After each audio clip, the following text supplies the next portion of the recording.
की कोशिश करें। एक बार ज़रा कलमा शरीफ पढ़ें, ला इलाहा इल्लल्लाह मुहम्मदुर रसूलुल्लाह। हजरात, शादी ये खुशी का एक मौका होता है नहीं? तो शादी के माना ही खुशी के हैं, ये शाद से है शादी। तो हजरात, शादी में घर भी खुश होना चाहिए, दूल्हा भी खुश होना चाहिए, दुल्हन भी खुश होना चाहिए और दोनों खानदान भी खुश होना चाहिए। भाई तभी तो ना है शादी, इसका नाम ही शादी रखा गया, खुशी। क्या है? खुशी। लेकिन होता यह है कि शादी में गम ज्यादा नजर आते हैं, खुशी कम। हकीकत बता रहे हैं, शादी का माना ही खुशी था। भाई बात है कि नहीं है? दूल्हा के लिए यूं खुशी था कि उसका लाइफ पार्टनर उसको मिल रहा है, यानी उसकी बीवी की शक्ल में शरीक हयात उसको मिल रही है ना? दुल्हन के लिए खुशी का मौका यह है कि उसका सरताज शौहर नामदार उसकी जिंदगी में आ रहा है, उसकी खिदमत करके वो जन्नत हासिल कर सकती है ना? दोनों एक दूसरे के लाइफ पार्टनर हैं। बाप के लिए यूं खुशी थी कि जवान बेटी का बोझ कांधों से उतर रहा है ना? और बेटे के बाप के लिए ये खुशी थी कि उसके घर में किसी की बेटी उसकी बेटी बन के आ रही है ना? बहुत सी खुशियां थी। लेकिन पता ये चलता है कि शादी के बाद में मियाँ बुराइयां ज्यादा, गम ज्यादा। क्यों? इसलिए कि नफ्स हमने बहुत मोटे कर रखे।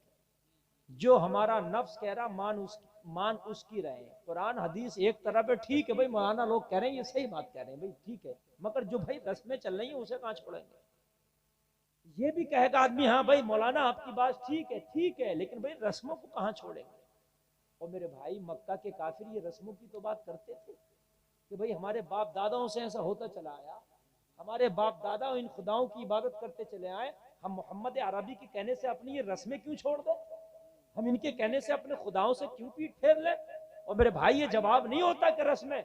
मेरे भाई, इस्लाम में तुम्हारी पहली रस्मों की कोई अहमियत नहीं, मजहब इस्लाम आया तो अभी इस्लाम की अहमियत है। अच्छा, कोई ऐसी रस्म है तुम्हारी जो शरीयत से नहीं टकरा रही है, तो भाई करना चाह रहे हो, चलो दिल की खुशी के लिए कर लो, और उसके बाद में अगर कोई शरीयत से टकरा रही है तो फिर आप सख्ती के साथ उससे परहेज करेंगे। बात समझ रहे कि नहीं समझ रहे भाइयों? शादी हुई तो सबसे खैर नहीं बिचौलिया कि उसकी आ गई, लड़की वाला भी कह रहा कहाँ फंसवा दिया और लड़के वाला भी कह रहा कहाँ फंसवा दिया, जबकि दोनों को उसका शुक्रिया अदा करना चाहिए था। भाई तूने टाइम खर्च किया, भाई तूने कीमती वक्त दिया, हमें दोनों को मिलाया। अगर कोई कमियां रह गई तो कोई बात नहीं, लेकिन इसके बावजूद होता क्या, उसकी खैर नहीं और उसके बाद में लड़की वालों की खैर नहीं कि भाई इन्होंने बारात को खाने में ये कमी कर दी, इन्होंने कपड़ों में ये कमी कर दी, इन्होंने जहेज में ये कमी कर दी। उनके बाद में जो है लड़के वालों की भी खैर नहीं कि साहब ये सोना कम लाए, साहब ये कपड़ा कम लाए, साहब इनका डाला हल्का था, साहब इनकी बारात ऐसी थी। और मेरे भाई, ये चारों तरफ से बुराइयों का जो है माहौल एकदम शुरू होता है। अब मैं आपको बताऊं, शादी बिल्कुल दिल को साफ करके किया करो।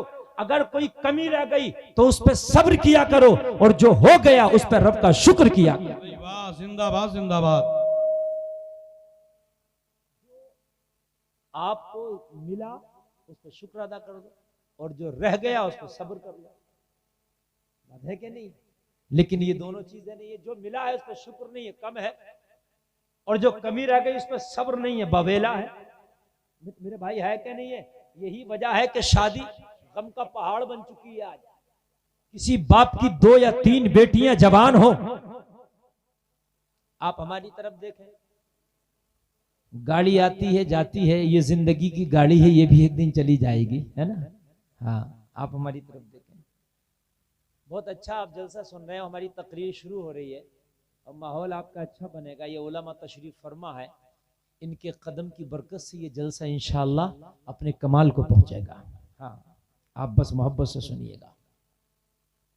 हजरात, किसी की 2 बेटियां 3 बेटियां जवान है तो वो बड़ा परेशान है। उससे पूछो भाई तेरी कमर क्यों झुक गई, तेरे बाल वक्त से पहले क्यों सफेद हैं? जवाब देता, मौलाना मेरी 3 बेटियां जवान हैं, उनका गम मुझे खाए जा रहा है। यार शादी के माना तो खुशी थे, तुझे तो खुश होना चाहिए था कि बेटी की शादी है, बेटे की शादी है, गम क्यों? इसलिए कि नफ्स जो बीच में आ गया ये गम की दीवार बन के खड़ा हो गया है। उसे पता है कि इतनी बड़ी डिमांड मैं कहां से पूरी करूंगा, उसे पता है ये मामलात में कहां से मुकम्मल करूंगा, उसे भी ये पता है कि पूरे लेन देन इतने जो है कहां से पूरे करूंगा। ओ मेरे भाई कान खोल के जरा सुन लेना, शादी को इस तरीके से करो कि दोनों घरानों में खुशियां पैदा हो जाएं। शादी को इस तरीके से करो कि लड़के वाला भी खुश हो जाए, लड़की वाला भी खुश हो जाए, ये तो है शादी। और लड़के वाले को खुश करना तो मियां बड़ा मुश्किल हो गया, बहुत मुश्किल हो गया। अब तो हाल ये है कि लड़की वाला अपनी हस्ती फना कर देता है बेचारा, पूरी हस्ती फना, और उसके बाद कर्जा भी ले लेता, फिर भी कह देता मियां कसर रह गई। समझ रहे हैं आप? और मेरे भाई कसर तो अगर ये पूरी जिंदगी दे देगा ना, पूरी जिंदगी, तब भी ये मुकम्मल नहीं हो सकती। अगर सारी अपनी जायदाद बेच के दे देगा तब भी मुकम्मल तरीके से तुम्हारा दिल नहीं भर सकता। जो दे दिया अपनी मर्जी से उसी पर शुक्र कर ले। रही बात, कोशिश ये कर कि अल्लाह मुझे जिंदगी में सेहत दे। अगर सेहत नहीं है ना तो 1 लाख के डबल बेड पे भी नींद में मजा नहीं आएगा, और सेहत है तो मेरे भाई अगर जमीन पे तुझे बिस्तर लगा दिया गया ना तो वहीं सुकून से नींद आ जाएगी। सेहत एक चीज है। अपनी आदत को इतना नरमो नाजुक ना ले जाओ, अपनी आदत को उधर ना ले जाओ। जिस कौम के अंदर ज्यादा ऐशो आराम आ जाता है वो कौम फिर अपने रास्ते से हटने लगती है। आप सहाबा की जिंदगी को पढ़े, ठीक है अल्लाह ने आपको नवाजा है, लेकिन इतनी आप बड़े हाई क्वालिटी पे ना जाएं, इतनी आला क्वालिटी पे ना जाएं। मालूम है आपको, अपनी आप की हमने आदतें खराब कर ली कि नहीं मियाँ हम ऐसा होना ही है शादी में। और मेरे भाई शादी में जो चीजें जरूरी है सुनो, एक वलीमा सुन्नत है वो भी लड़के वाले पर है, वो करेगा। एक महर है वो भी लड़के पर है, जो वो अदा करेगा। उसके बाद जो हो जाए सुभान अल्लाह, जो रह जाए कोई मामला नहीं है। शादी हो गई, निकाह हो गया, समझ रहे हैं आप? वलीमा है और क्या है दूसरा खर्चा, महर है। महरों पे भी बड़े झगड़े हो रहे होते। लड़की वाला 5,71,71,000 कहीं 71,000, ये हैसियत के मुताबिक लड़के के महर होना चाहिए। लड़के की हैसियत अगर 11,000 की है तो 11 बांध दो, और 50 की है तो 50 दे दो, उसकी हैसियत के मुताबिक। हैसियत तो बेचारे की नहीं है 5,000 की, और 5,000 बांधे जा रहे हैं 2.5 लाख। एक जगह निकाह हुआ, मैं खुद शामिल था, लड़के पे महर बांधे गए 2,70,000। मैं कहा हमने कोशिश की भाई कम कर लो, लड़के की हैसियत नहीं है। तो लड़का हमसे बोला हजरत खामोश हो जाओ, मुझे कौन से देना है? तो मुझे कौन से देना है? तो भाई ये महर नहीं होना चाहिए। महर वो हो कि जो लड़का दे भी सके, अदा कर सके। जो देना ही नहीं है तो वो करना क्यों? खाली नाम के लिए बांध दिए, लड़के को महर नहीं बांधे बल्कि लड़के को बांध दिया। अगर बीवी की तरफ से माफी ना हुई तो फिर मैदान महशर में वो कर्जदार रह जाएगा, है ना? ये सब किस बात के तूल तबीर कि साहब कितना जहेजी और उतना महरी हो। क्यों ये निकाह को हम मुश्किल नहीं कर रहे? दोनों तरफ से निकाह मुश्किल की तरफ जा रहा है मेरे भाई। निकाह आसानी की तरफ जाना चाहिए। लड़की वालों की तरफ से भी जो मयसर हो सुभान अल्लाह, और लड़के वालों की तरफ से भी जो मयसर हो सुभान अल्लाह। अब रही बात ये कि मियाँ हमारी डिमांडें पूरी हो, तो डिमांडें तो कितनी भी दे दो उसके बावजूद पूरी नहीं होगी। मालदारी अल्लाह के अता करने से होती है, दुनिया किसी को मालदार कर ही नहीं सकती। वो तो इज्जु मन तशा वो तो जिल्लु मन तशा, इन्नल्लाह यर्ज़ुक़ु मन यशा बिग़ैरि हिसाब। रिज़्क़ जिसे अल्लाह चाहता बेहिसाब देता, ये मौला का काम है। इज्जत देना मौला का काम है, जिल्लत देना मौला का काम है। लोगों कान खोल के सुनो, अगर अल्लाह ने तुम्हें सेहत दे दी, अगर अल्लाह ने तुम्हें जवानी दे दी, अगर अल्लाह ने तुम्हें मर्ज़ों से दूर रख दिया, तो मेरे भाई कान खोल के सुन ले, इसी का नाम अमीरी है, इसी का नाम मालदारी है। तेरे पास सेहत है, तेरे पास मर्ज नहीं है, उसके बावजूद अगर जाहिरी तौर पे तेरे पास खुरबत है, तो कान खोल के सुन ले, ये तेरी सेहत उन अमीरों से बेहतर है। कि अमीर तो है मगर जो चाहे वो खा नहीं सकते, जो चाहे वो पी नहीं सकते। किस बात की अमीरी है? एक गरीब है, रक्षा चलाता है, मगर अल्लाह ने उसे पैसा दिया है, अल्लाह ने उसे थोड़ा दिया है, जो चाहे खरीद के खा सकता है। अमीर ये है। नारे तकबीर, नारे रिसालत, उलमा अहले सुन्नत मसलके आला जोर हजरत से बोलो, जरा जोर से बोलो। जिसने शादी मुबारक अल्लामा गुलफाम साहब किबला। सुभान अल्लाह। मेरे भाई मैं चंद अहम बातें बताऊंगा शादी के हवाले से, जरा तवज्जो से सुनना और कोशिश करना कि इंशाअल्लाह इन रस्मों को दूर कर देंगे। इन सारी बातों को, खुराफातों को हम अपने मुआशरे से दूर करेंगे। अच्छा आदमी कहता क्या करें, माहौल ऐसा चल रहा है यार, कोई तो होगा मुजाहिद ऐसा जो आके बढ़ के आगे नारा लगाएगा, है? कर्नाटक की एक बेटी ने हिजाब को लेकर के नारा लगाया, आज पूरी दुनिया उसको अशश कर रही है, पूरी दुनिया मुबारकबाद दे रही है। वो भी अगर दबी लची सहमी रह जाती कि ये तो माहौल ही ऐसा चल रहा, लाओ मैं भी हट जाऊं, तो पता क्या चलता। मेरे भाई किसी को तो आगे निकलना पड़ेगा, किसी को तो इस रस्म की जंजीर को तोड़ना पड़ेगा, किसी को तो आगे निकल के इस्लाम का जो सूरज है उसकी रोशनी से आशना करना पड़ेगा। माहौल को ना देखो, माहौल खुद बनाना पड़ते हैं। जैसा माहौल तू बनाएगा दुनिया तेरे पीछे हो जाएगी। नारे तकबीर, नारे रिसालत, उलमा अहले सुन्नत, मजहब इस्लाम, ख्वाजा का हिंदुस्तान। भाई माहौल खुद क्यों ना। अच्छा ये जो गलत माहौल बने ये भी तो किसी ने बनाया ही होगा, है ना भाई, ये भी तो किसी ने बनाया ही है। जब गलत बन सकता तो अच्छा क्यों नहीं बन सकता, बनाने वाला होना चाहिए।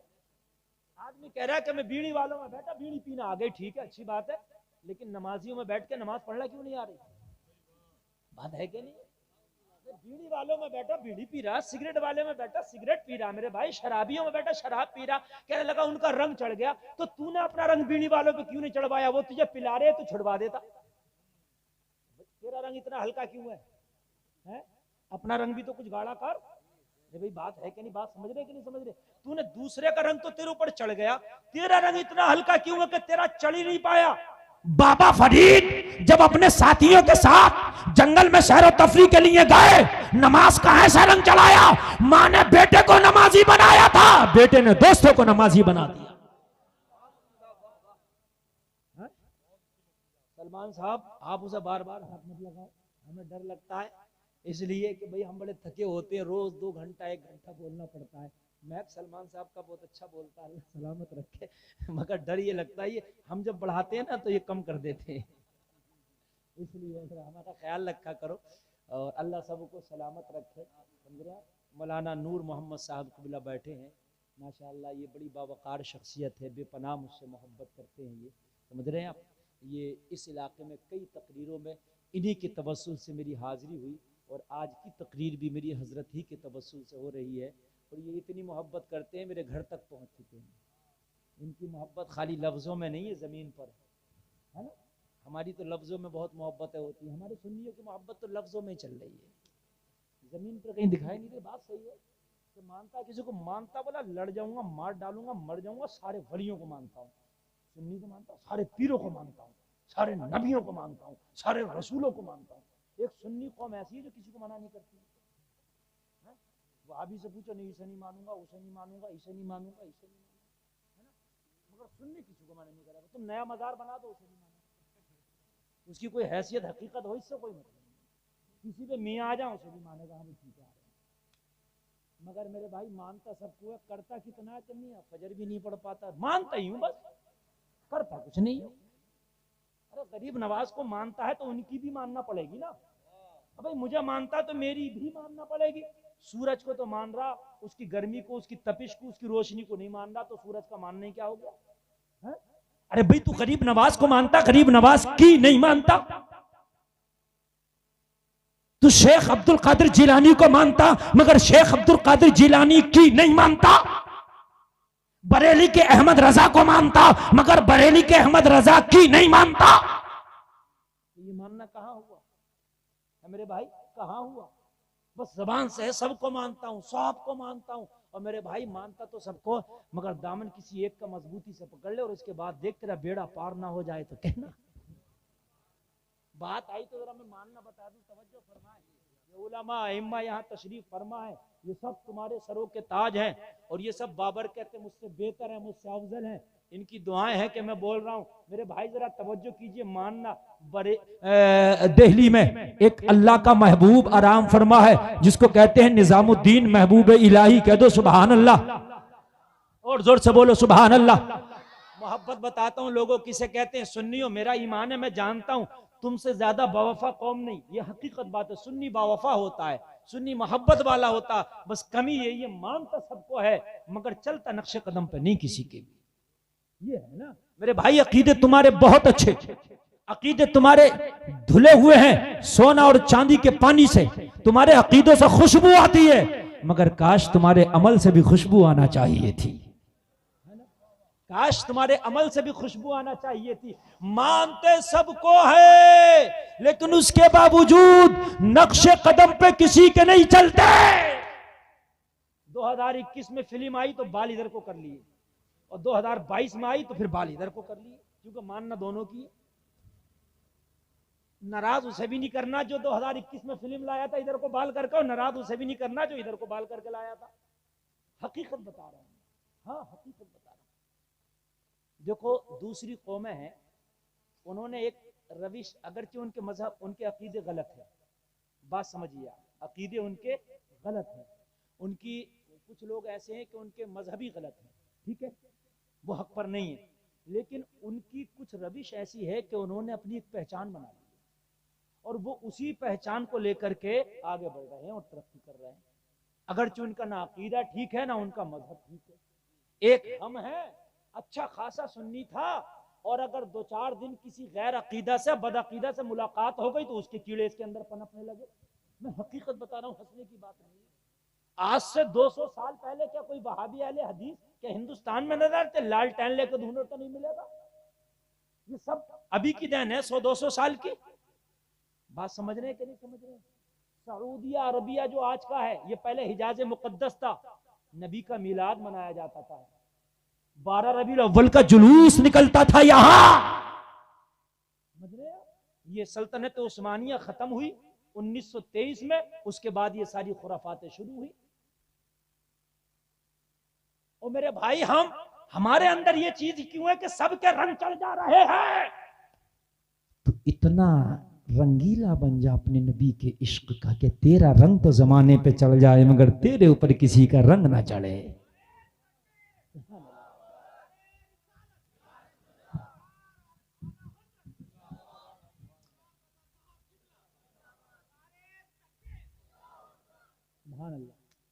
हाँ अब तवज्जो कीजिए, हम जो हैं ये आज पूरा मजमा हिंदुस्तान का नक्शा बना हुआ है।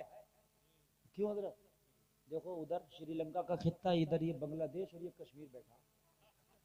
हाँ बिल्कुल नक्शा भी बना हुआ है, आप देख लें, उधर को ऐसे निकला हुआ, उधर ऐसे, हाँ बिल्कुल नक्शा बनाया है हिंदुस्तान का। हाँ सुभान अल्लाह, अच्छी बात है। तुमसे ज्यादा मोहब्बत कौन करेगा मेरे भाई कि तुम तो बैठते भी हो तो अपने मुल्क का नक्शा बना लेते हो। तो और अच्छी बात है, ये जो कश्मीर में आपने रखा है, कश्मीर हिंदुस्तान की जन्नत है, तो ये मुअज़्ज़ज़ लोग हैं, इन्हें कश्मीर में रखना चाहिए था। सुभान अल्लाह। तो मेरे भाई ये दूसरों के रंग हमारे पर क्यों चल रहे हैं मुझे बताइए?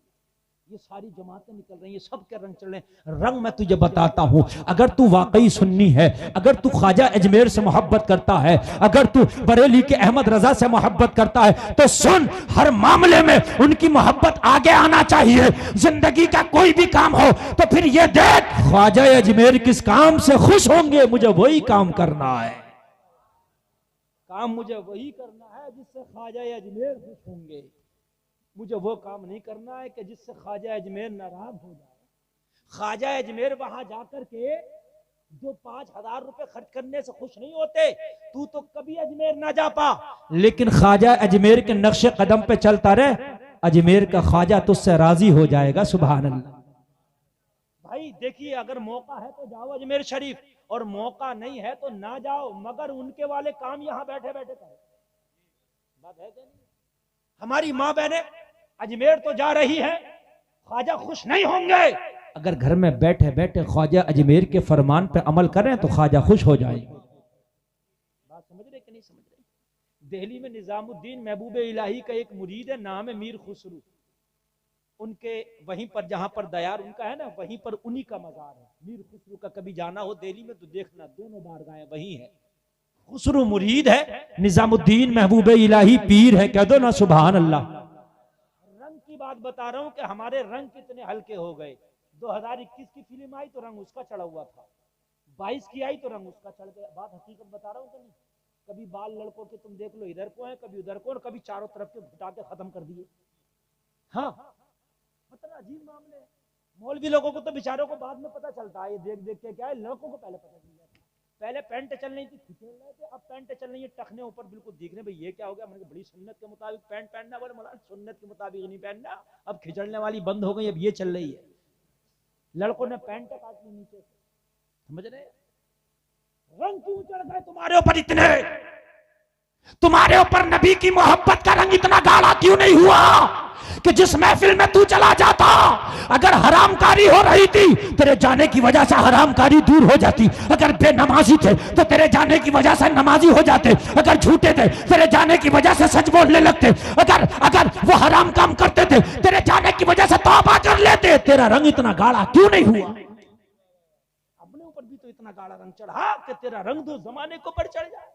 हमारे ऊपर सबका रंग क्यों चढ़ता, हमारा रंग किसी के ऊपर क्यों नहीं चढ़ता? जरा मुझे बताइए, अपना रंग भी तो किसी पर चढ़ाओ।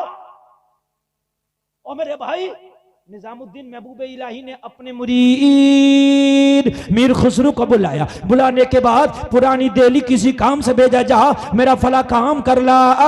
जब मीर खुसरू काम करके वापस आया तो वक्त बहुत ज्यादा हो गया था, टाइम बहुत ज्यादा हो गया था। लोगों जिस टाइम में आना था उससे 2-3 गुना ज्यादा टाइम लग गया था। निजामुद्दीन महबूब इलाही ने फरमाया, खुसरू इतना टाइम कैसे हो गया? मैंने जहां तुम्हें भेजा था वहां पर तो इतना वक्त नहीं लगना चाहिए था, लेकिन अब आए हो तो इतना ज्यादा वक्त कैसे लग गया? अर्ज करने लगे, हुजूर जैसे ही मैं काम करने के लिए निकला तो मैंने क्या देखा? पुरानी दिल्ली में एक जनाजा जा रहा था, किसी अल्लाह वाले का जनाजा था, किसी अल्लाह के वली का जनाजा था, अल्लाह के महबूब का जनाजा था। वो जा रहा था, ऐलान करने वाला ऐलान कर रहा था, ये नेक का जनाजा है, ये अच्छे का जनाजा है, ये अल्लाह के महबूब का जनाजा है, मुस्तफा के गुलाम का जनाजा है। जो इसके जनाजे में आज शरीक हो जाएगा वो जन्नत का हकदार हो जाएगा। नारे रिसालत, उलमा अहले सुन्नत। जनाजे में शरीक होने से भी कभी कभी गुनाह माफ हो जाते हैं और जन्नत मिल जाती है। हाँ, अगर मरने वाला नेक है जो उसके जनाजे में शरीक हो रहा है, नमाज़े जनाजा पढ़ रहा है, तो अल्लाह इसकी बरकत से जो शरीक होने वाले हैं इनकी बख्शिश फरमा देता है। क्या? तो सुभान अल्लाह। और अगर मरने वाला गुनाहगार है और जनाजे में कोई शरीक होने वाला नेक है तो अल्लाह इस नेक की बरकत से इस मरने वाले की बख्शिश फरमा देता है। हमारे यहाँ तो एक माहौल चल रहा है, अगर जनाजा भी तैयार है तो जनाजे में जाएंगे भी तो पैंटों में हाथ डाल कर दूर खड़े हो जाएंगे। इधर नमाज़े जनाजा हो रही है, अलग लोग खड़े, और जो दूसरी तरफ खड़े वो अलग आए दोनों जनाजे में। अब भाई जब जनाजे में आए हो तो जनाजे का मकसद तो ये है कि नमाज़े जनाजा पढ़ो, और बाकी तुम आए भत्ती खा के बिरयानी खा के चले गए तो मरने वाले का क्या फायदा? तुम जनाजे में गए, तुमने बिरयानी खाई, बत्ती खाई, तीजे में खूब लंबी लंबी बिरयानी खाई और आपने कुछ नहीं किया। मुझे बताओ तुम्हारा जाने का फायदा क्या? किसी की तीजे की फातिहा में 40वें की फातिहा में गए, फजर की नमाज नहीं पढ़ी, वुजू नहीं किया, जाकर के बैठ गए उसकी फातिहा। मुझे बताओ मरने वाले के लिए क्या लेके गए? बल्कि जो मरा है और उसके घर का खाना खाने के लिए तुम गए। लोगों जरा गौर करो, अगर आप किसी जनाजा में शरीक हो, वुजू कर लो, वुजू करने के बाद नमाज़े जनाजा में शरीक हो जाओ, हो सकता है कि तेरी वजह से उसकी बख्शिश हो जाए, और अगर वो नेक है तो उसकी वजह से तेरी बख्शिश हो जाए। और जनाजे में जाकर ये पूरी दुनिया की बातें मत किया करो। जितनी देर में कफन दफन होता है ना, उतनी देर में किसकी सीट निकल रही है बिल्कुल क्लियर कर देता है। मैं गलत तो नहीं कह रहा हूं? किसकी निकल रही है उतनी देर में क्लियर कर देगा कि भाई ये सीट निकल रही है। चारों तरफ से निकल लेगा, चारों तरफ से पूछेगा, मालूम करेगा, फिर अपनी बात बताएगा, इसकी बताएगा। अरे जनाजे में जा रहा है कि इलेक्शन लड़ाने जा रहा है? बताओ मुझे, अजीब मामला है यार। जब तुम जनाजे में जा रहे हो तो आधे घंटे के लिए दुनिया को छोड़ दो, आधे घंटे के लिए दुनिया से अपने आप को काट लो, जो तुझे याद है वो खड़े होकर पढ़ता रहे। इधर इसका तख्ता लगाया जा रहा है, इधर इसे कब्र में रखा जा रहा है, उधर तू इसकी मगफिरत के लिए कुरान अगर याद है तो पढ़ ले, कलमा तुझे याद है तो पढ़ ले, दुरूद शरीफ अगर तुझे याद है तो पढ़ ले, तिलावत कर। बल्कि हुक्म यह है कि मैयत को जब दफन कर दो तो उसकी कब्र पर उतनी देर खड़े रह करके पढ़ो जितनी देर एक ऊंट ज़िबह करके उसकी बूटी चूटी बना दी जाती है। लेकिन हमारे यहाँ तो बस ये है, जितनी देर खड़े होंगे इलेक्शन की बातें क्यों चलाए लोगों। कब्रिस्तान तुम्हारे लिए इबरत का निशान है, इबरत की जगह है। अमीर खुसरू देर किस लिए हो गई? अर्ज की हुजूर, किसी ने का जनाजा जा रहा था, ऐलान करने वाला ऐलान कर रहा था जो इस जनाजे में आज शरीक हो जाएगा इस नेक की बरकत से उसकी भी बख्शिश कर दी जाएगी, आज वो भी जन्नत का हकदार हो जाएगा। निजामुद्दीन महबूब इलाही मुस्कुराने लगे, मुस्कुरा के फरमाया खुसरू हम समझ गए आज आप जन्नत लेने की वजह से देर कर दिए, आप जनाजे में शरीक हो गए ताकि आपको जन्नत मिल जाए। लोगों मीर खुसरू अर्ज करने लगे हुजूर मेरा मानना है जिसका जनाजा जा रहा था बेशक वो नेक है, उसके जनाजे में शरीक होने से उसकी बरकत की वजह से लोगों की बख्शिश हो जाएगी, ये भी मेरा मानना था। मगर जैसे ही मैंने ऐलान सुना था कि इसके जनाजे में शरीक होने वाला जन्नती हो जाएगा, मैं अलग हट गया था। मैं जनाजे में शरीक नहीं हुआ, मैं तो अलग हट गया। और मैं जब तक अलग हटा रहा जब तक जनाजा निकल ना गया, ताकि मैं इनमें शरीक ना माना जाऊं। मेरे खुसरू ने फरमाया जन्नत फ्री में मिल रही थी और तू अलग हट गया। कहने लगा हुजूर आपकी मोहब्बत का रंग इतना चढ़ गया है। यार सुभान अल्लाह, इसे कहते हैं मोहब्बत। आपकी मोहब्बत का हुजूर रंग इतना चढ़ गया है कि अगर मोहब्बत उस जनाजे में शरीक, अगर उस जनाजे में शरीक होकर जन्नत लेता तो जमाना कहीं ये ना कह देता कि खुसरू को अपने मुर्शिद की मोहब्बत पे शायद भरोसा नहीं था कि जन्नत किसी और के यहां लेने गया था। हुजूर रंग इतना चढ़ गया है कि जन्नत चाहिए मुझे तो आपकी बारगाह से चाहिए, चाहिए, आपकी मुकद्दस वजूद की बरकतों की वजह से चाहिए। लोगों अगर वाकई आप सुन्नी